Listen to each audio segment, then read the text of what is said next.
মা মা দেখো না, কি সুন্দর গরু! এত সুন্দর আমি কোনোদিনও দেখিনি। হ্যাঁ মা, এবার আল্লাহর নামে কুরবানির জন্য এনেছেন তোমার আব্বু। আমি এর নাম রাখবো মতি। আমি ওর যত্ন নিব, ওকে ঘাস খেতে দেব। ইনশাল্লাহ, যত্ন নাও, কারণ এটা আমাদের কুরবানির জন্য।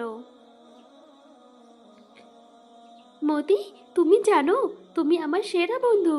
তুমি এত শান্ত, এত মিষ্টি। কুলসুম, মনে রাখো, ঈদের দিন মতিকে কুরবানি দিতে হবে।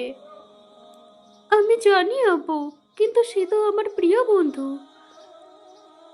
কি হয়েছে মা, খাচ্ছ না কেন? এত মনটা খারাপ কেন তোমার? মা, আমি মতিকে ছাড়তে পারছি না। সে তো আমার আপনজনের মতো।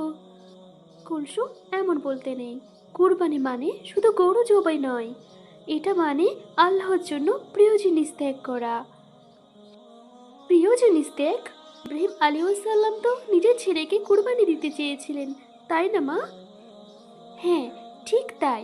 কিন্তু আল্লাহ তাদের বিশ্বাস দেখে খুশি হয়েছিলেন। আমরা যদি আল্লাহর জন্য কিছু ত্যাগ করতে পারি, তবেই তো আল্লাহ খুশি হন। তাহলে আমি মতিকে কুরবানি দিব, আল্লাহর জন্য। মতি, তুমি আমার প্রিয় বন্ধু। আজ আমি তোমায় আল্লাহর জন্য দিচ্ছি।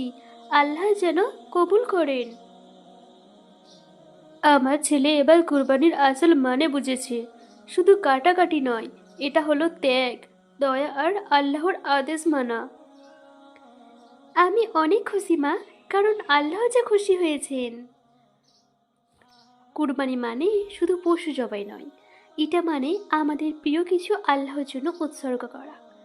কুলসুমের মতো ছোটরা যদি সেটা বুঝতে শেখে, তবে আমাদের ঈমান আরো মজবুত হবে।